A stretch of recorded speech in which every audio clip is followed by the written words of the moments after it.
Gloire à Dieu. Ça fait plaisir de voir de l'effervescence comme ça dans nos soirées de jeûne et prière, simplement dans notre semaine de jeûne et prière. Et en plus, voilà, c'est la première fois qu'on va expérimenter dans cette église, en tout cas, le lavement des pieds. Et donc, voilà, quand on a eu à cœur en équipe pastorale de vivre ça ce soir, mais on ne sait pas trop à quoi s'attendre, quoi. Combien de personnes vont venir est-ce qu'il y aura plus de monde que d'habitude, moins de monde que d'habitude? Est-ce que certains vont partir juste avant 20h ou d'autres vont venir à partir de 20h? On ne sait pas.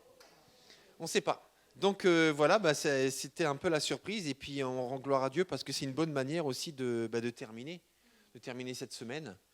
Et même si on a le culte de demain qui va vraiment clôturer, mais de terminer nos soirées de cette manière-là, c'est vraiment une bonne manière de le faire puisque c'est aussi... on va lire le texte dans quelques minutes. C'est aussi comme ça que Jésus a clôturé quelque chose et ça a été une transition en fait aussi ce soir-là où Jésus a vécu ça avec ses disciples. Mais avant d'entrer dans le vif du sujet, ce soir il y a eu les vœux de la mère de Cergy, de Pontoise, excusez-moi. J'ai un peu les pensées mélangées ce soir et en plus il faut juste que je fasse ça, voilà c'est ça. Donc c'était les vœux de Madame la maire de Pontoise et cette semaine à plusieurs reprises nous avons prié pour nos élus. On a prié pour les quartiers. Là, ce soir, j'ai vu que vous avez prié pour les Pâtisses, les Bocages, les Maradas, Palette. Je ne connais pas la Palette. C'est un petit quartier? Ah, ok, d'accord. Ah, ok, je ne connaissais pas. D'accord. Ben, en tout cas, c'est bien qu'on soit concerné par la ville dans laquelle se trouve l'église. Certains parmi nous viennent de Pontoise, d'autres pas de Pontoise, mais du fait que notre église soit à Pontoise, donc notre communauté, eh bien, on doit s'intéresser à la ville dans laquelle se trouve notre communauté et avoir un impact dans cette ville.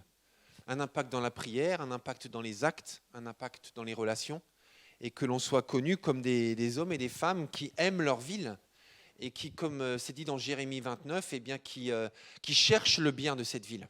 Amen. Et donc tout à l'heure, on était au vœu. J'ai même appris qu'Amélie était aussi au vœu. On était quasiment pas loin l'un de l'autre, mais on ne s'est pas vus parce qu'il y avait tellement de monde.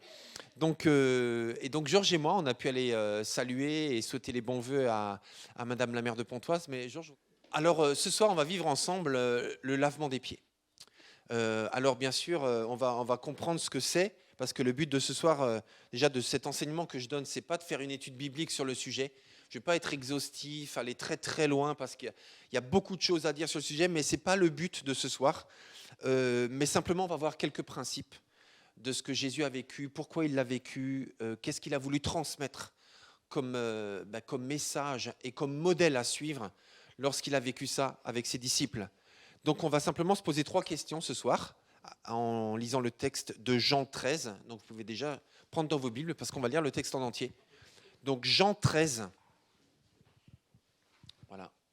Je vous laisse chercher tranquillement. Jean 13, versets 1 à 38. Jean 13, voilà, je laisse le temps de le prendre parce qu'on va pas lire d'autres textes. Eh bien, tant pis. Jean 13, voilà, versets 1 à 38, et on va le lire à plusieurs, donc soyez prêts aussi à lire. Donc on va se poser simplement 3 questions en lisant ce texte. Première question, c'est qu'a fait Jésus précisément? Concrètement, parce que c'est ça qu'on va faire tout à l'heure. Donc qu'a fait Jésus précisément? Deuxièmement, pourquoi il l'a fait?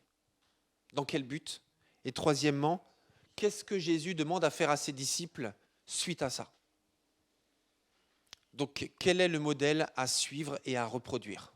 Donc, qu'a fait Jésus précisément? Pourquoi il l'a fait? Et qu'est-ce que Jésus demande à ses disciples de faire suite à cela? Donc, Jean 13, versets 1 à 38. Mathilde, est-ce que tu peux venir me rejoindre, s'il te plaît? Parce que comme c'est filmé, c'est plus simple d'être ici.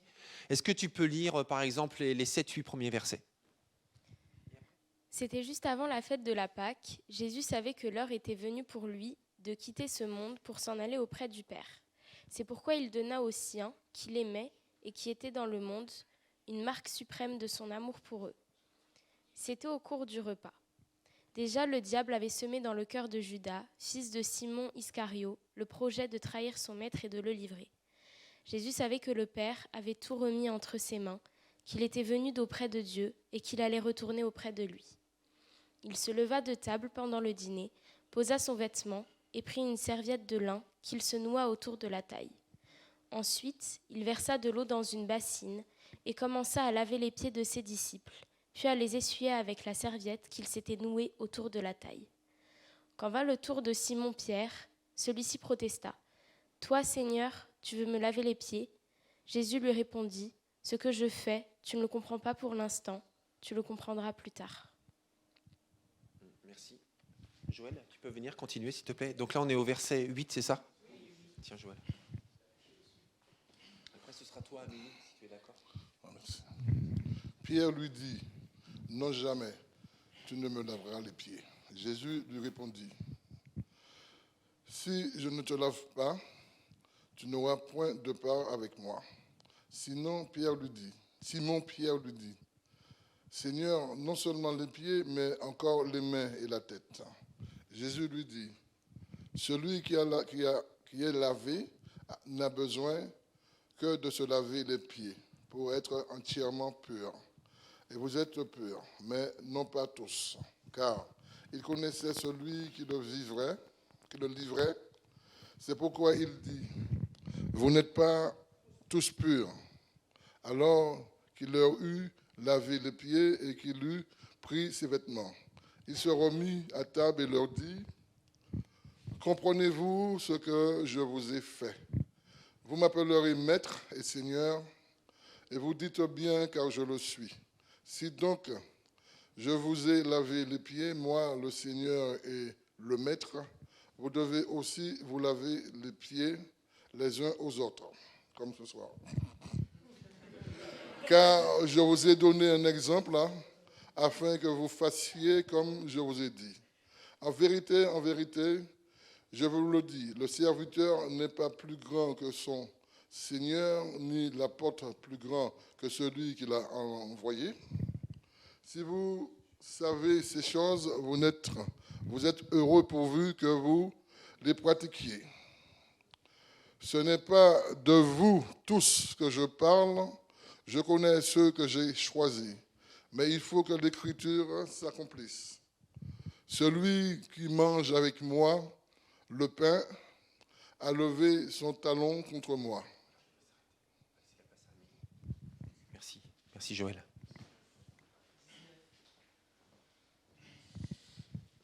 Je vous le dis maintenant avant que cela arrive. De cette façon, quand cela arrivera, vous croirez que je suis. Oui, je vous le dis, c'est la vérité. Si quelqu'un reçoit celui que j'envoie, c'est moi qu'il reçoit.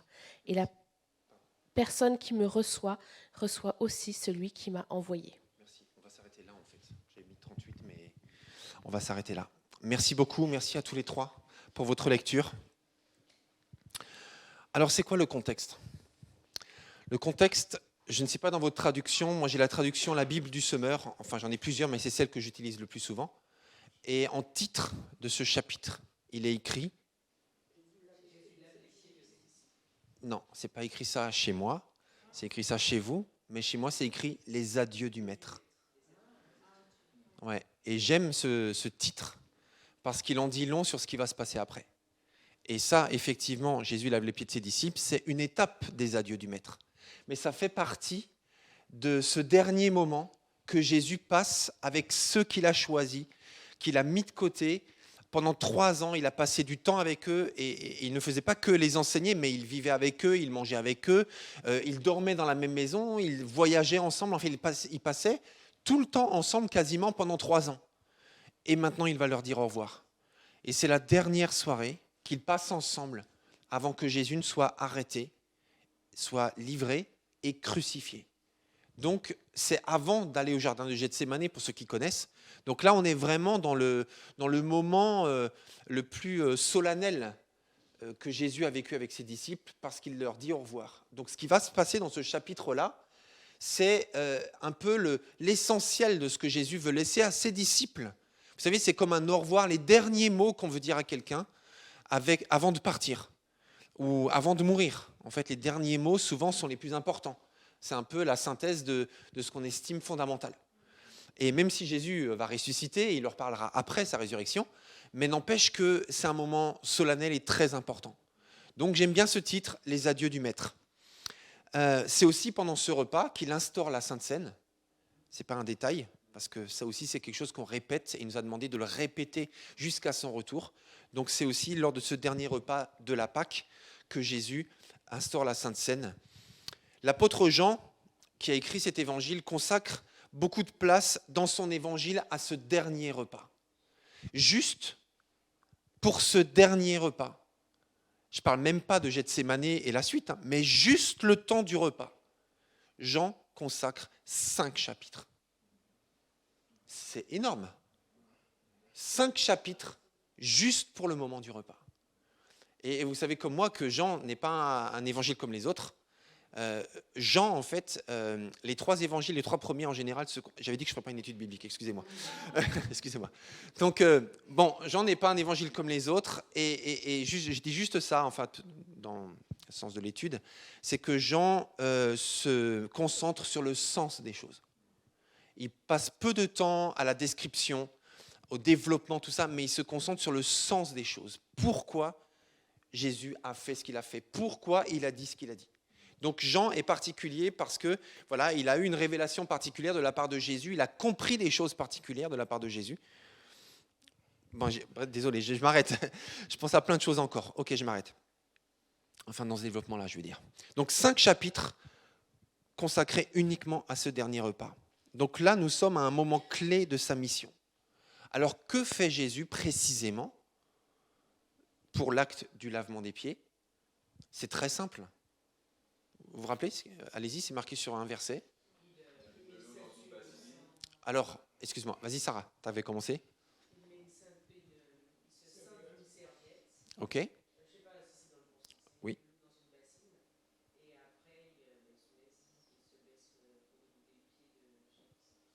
C'est ça. Et il lave les pieds de ses disciples. Et après, il essuie avec la serviette. C'est ça. Vous avez remarqué que parmi les disciples à qui il lave les pieds, il y a Judas. Parce que Judas est là encore à ce moment-là.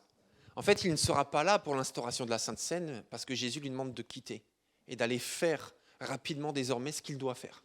Donc au moment de la Sainte Seine, il ne sera pas là. Mais au moment du lavement des pieds, Judas est là. Donc Judas lave les pieds. Je recommence. Jésus lave les pieds des 12, y compris de Judas. Donc effectivement, c'est un acte simple. Vous l'avez dit, c'est versets 4 et 5. Versa de l'eau, commença à laver les pieds de ses disciples, puis les essuyer avec sa serviette qui s'était nouée autour de la taille. Donc c'est un acte simple, mais tellement puissant en enseignement.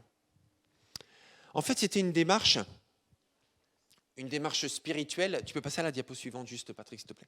C'était une démarche spirituelle symbolique. En fait, ce n'était pas, comme je l'ai dit dimanche dernier, ce n'était pas un lavement des pieds pour l'hygiène.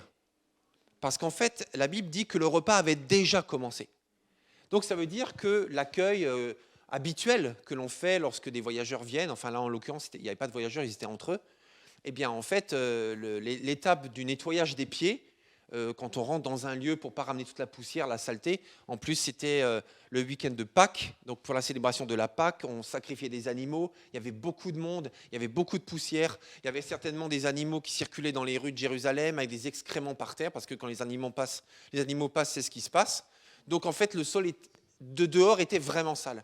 Donc visiblement, il s'était déjà lavé les pieds avant le repas, puisque c'était la coutume.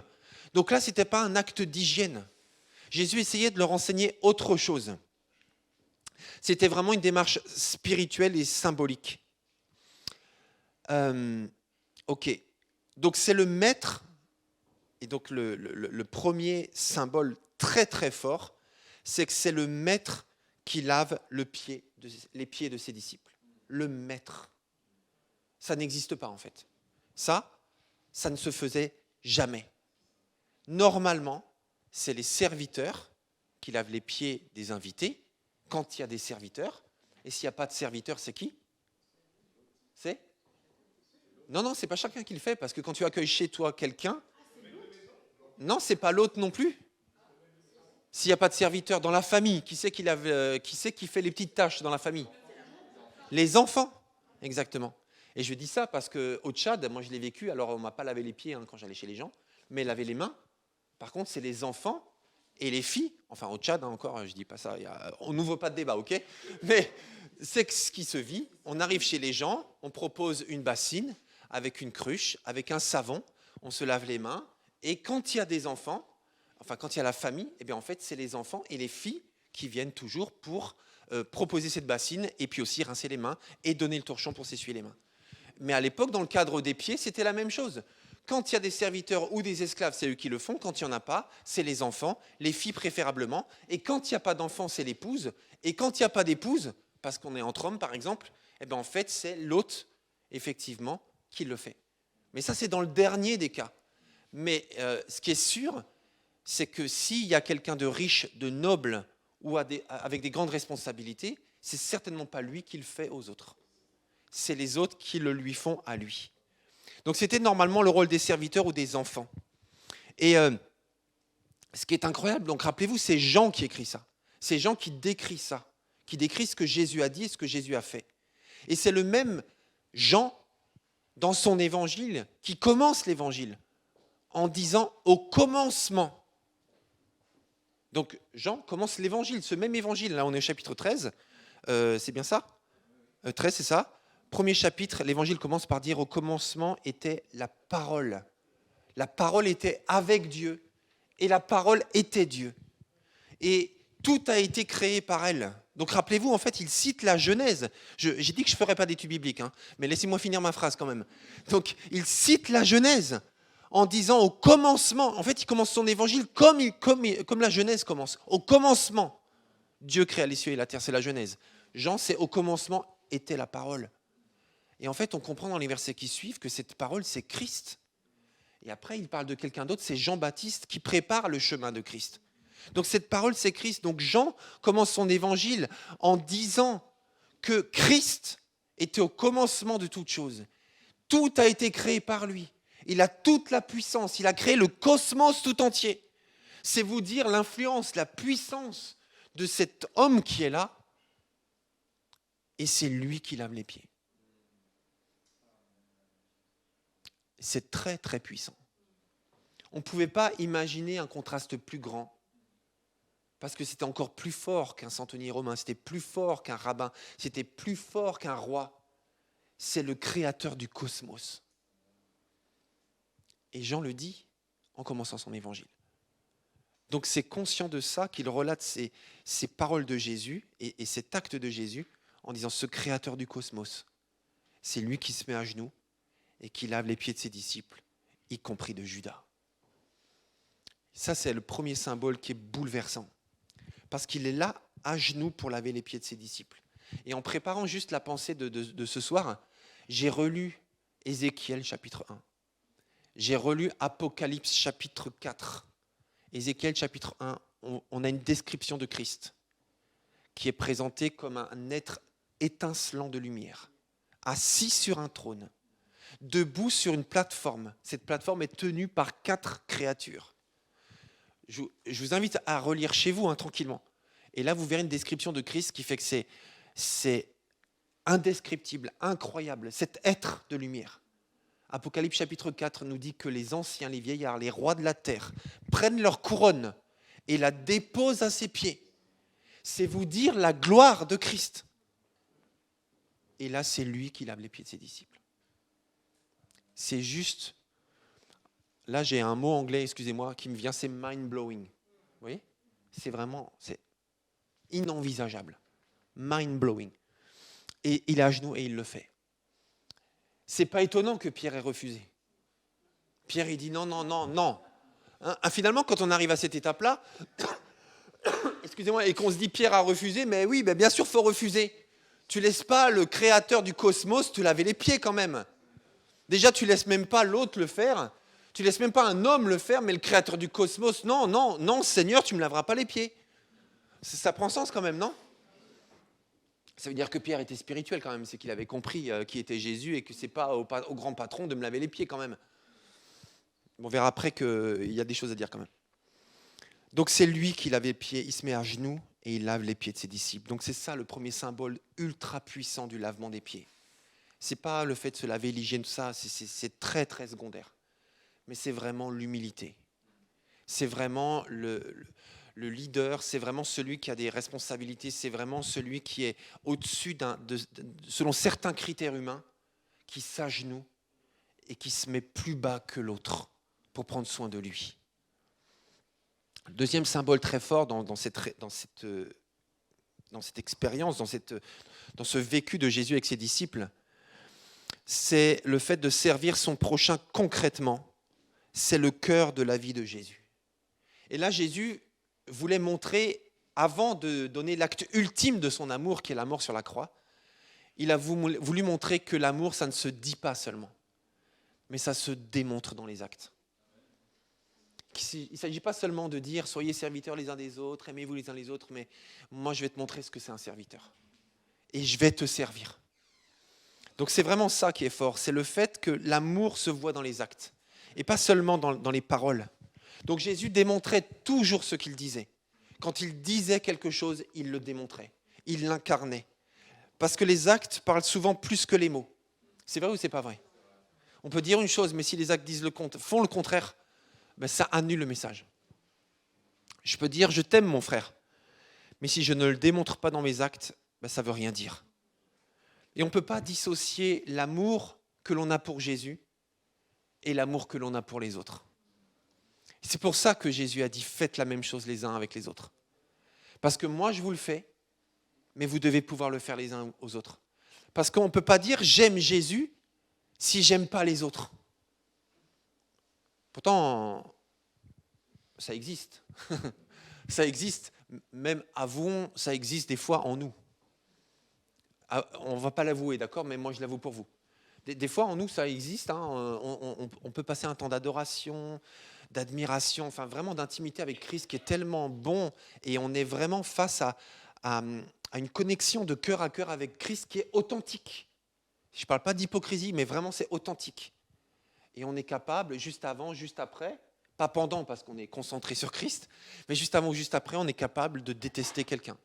Dans la rue, en voiture, un collègue, quelqu'un même de sa famille peut-être, je ne sais pas. Mais Jésus dit, on ne peut pas dissocier l'amour pour lui et l'amour des autres.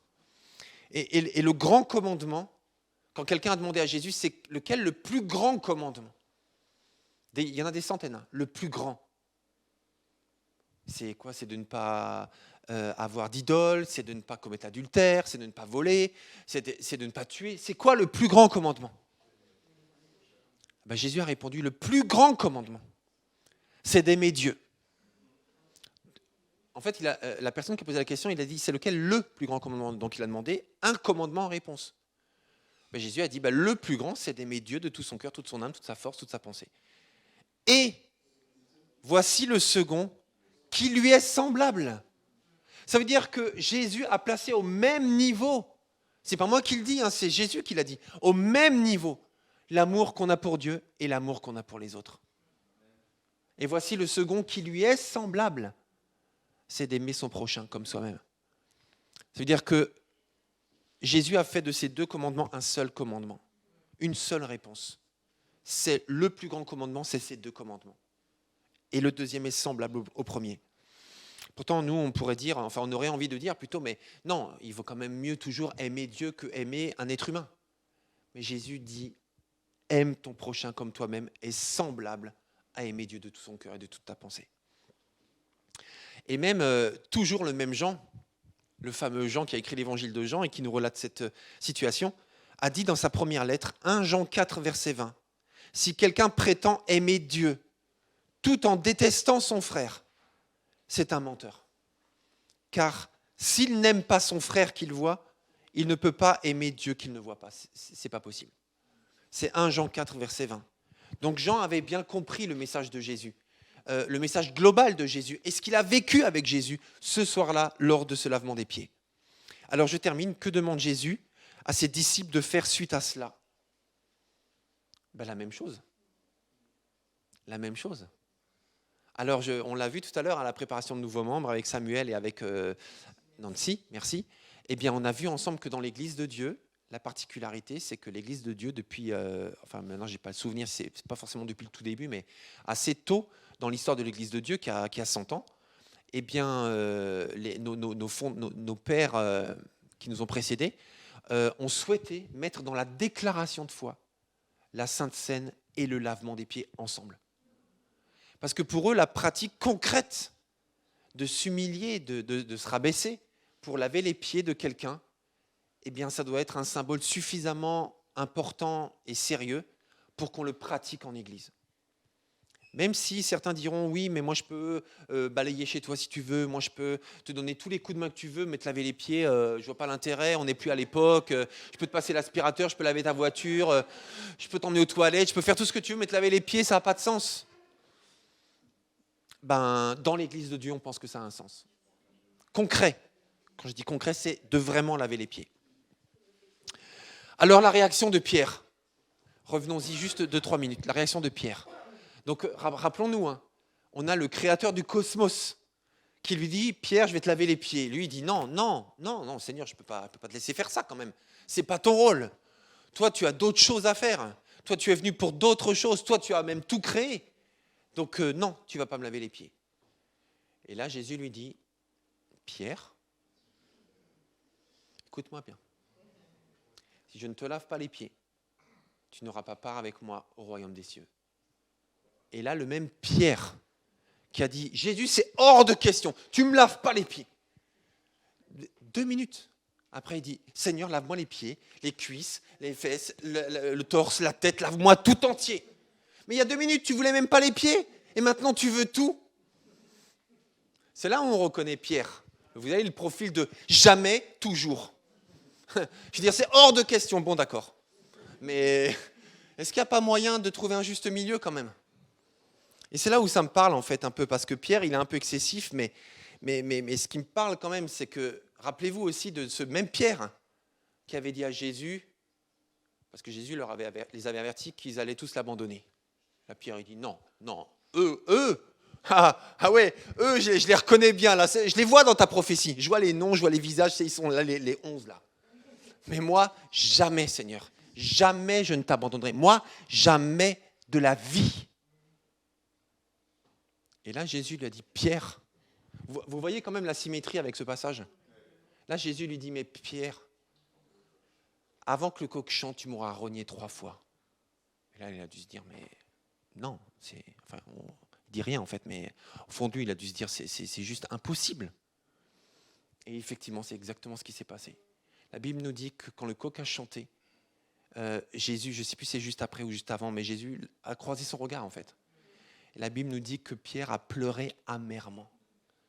Parce qu'il est passé du « jamais je ne t'abandonnerai » à dire « je n'ai jamais vu cet homme ». Jamais vu. Ce n'est pas juste non, je ne suis pas son disciple, mais je ne l'ai jamais vu, je ne connais pas cet homme. Je donne ma vie pour toi, je ne te connais pas. Vous voyez, toujours, jamais, tout, rien. Et c'est pour ça, et je vais m'arrêter, et c'est là où en fait, je veux juste finir avec une question. Parce que je ne suis pas du tout là pour me moquer de Pierre, hein, parce que Pierre, sa force, c'est sa radicalité aussi. C'est qu'il est entier pour le meilleur et pour le pire aussi. Mais j'ai juste envie de poser une question pour nous tous. Hein. Et si nous faisions simplement la volonté de Jésus ? Ni plus, ni moins. Alors je dis ça, ni plus, ni moins, volontairement. Parce que vous savez, parfois on va aller tellement loin, tellement fort, tellement vite. Quand le Seigneur nous montre des choses, des fois on a envie d'aller au-delà de ce que le Seigneur nous demande. Ou aller plus vite que ce qu'il nous dit. Ou aller plus loin, plus fort que ce qu'il nous demande. Comme si on voulait donner tout le zèle qu'on a, croyant qu'on connaît mieux que Jésus ce qu'il faut faire. Et d'autres fois, il nous demande des choses, mais on dit non. On n'y va pas, on résiste, on refuse, on dit attends. Et on est souvent, en fait, dans le déséquilibre. Et on ressemble à Pierre, finalement. Alors la question, et si nous faisions simplement la volonté de Jésus ? Et ça, c'est aussi, je pense, ce que le Seigneur veut nous dire pendant cette semaine de jeûne et de prière. Fais simplement ma volonté. Parce qu'elle est parfaite, parce qu'elle est bonne, parce qu'elle est juste, parce qu'elle est sainte, elle est pure. Donc fais-moi confiance et fais simplement ce que j'attends de toi. Ni plus, ni moins. Et là, on va mettre en pratique, donc si vous êtes là, c'est pour ça, j'imagine, mettre en pratique tout simplement cet acte d'humilité symbolique que Jésus a fait avec ses disciples.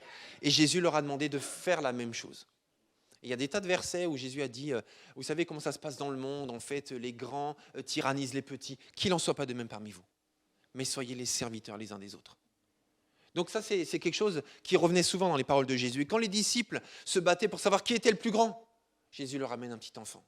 Parce qu'il y a quelque chose dans le cœur de l'être humain, dans notre cœur à tous, qui cherche à dominer, qui cherche à avoir raison, qui cherche à gagner, qui cherche à ne pas se soumettre, à ne pas se donner à l'autre, tout simplement. Alors c'est vrai que c'est difficile parfois de servir l'autre. Donc il y a une vraie bénédiction collatérale lorsqu'on se sert les uns les autres. Et je termine juste avec ça parce qu'on est dans une culture, ici en Occident, une culture auto-centrée, dans laquelle on cherche son épanouissement, son développement, son bonheur, sa réussite. Et on estime que quand ce n'est pas le cas, ce n'est pas normal. Et comme ça, on se dit, ben voilà, il faut qu'on m'aide à être heureux, il faut qu'on m'aide à être épanoui, il faut qu'on m'aide à réussir ma vie. Et quand je dis on, ben c'est l'État, c'est des formations, c'est l'Église, c'est mon conjoint. Et quand ça ne se passe pas, eh ben en fait, on imagine qu'on est entouré des mauvaises personnes. Pourquoi ? Parce qu'on est dans une culture auto-centrée, dans laquelle la recherche de l'épanouissement personnel est vue comme un but à atteindre. Et Jésus dit, en fait, ton épanouissement passe par l'épanouissement des autres. Ton épanouissement, ton bonheur passe par le bonheur des autres. Donc si tu permets aux autres d'être heureux, tu seras heureux. Et c'est pour ça qu'il y a un passage dans les Actes, c'est Jésus qui dit, c'est une citation de Jésus, il y a plus de bonheur à donner qu'à recevoir. L'épanouissement personnel est une bénédiction collatérale et elle arrive naturellement lorsque je vis les choses à la manière de Jésus. Jésus dira lui-même, je ne suis pas venu pour juger le monde, mais pour le sauver. Alors du début à la fin, lui, le roi, le lion de Juda, en fait, il s'est rendu serviteur des autres. Donc voilà, on va terminer juste cette exhortation que je vous ai partagée très simplement à partir de ce texte et de cet exemple que Jésus nous a donné. Et je propose maintenant qu'on passe à l'action, tout simplement.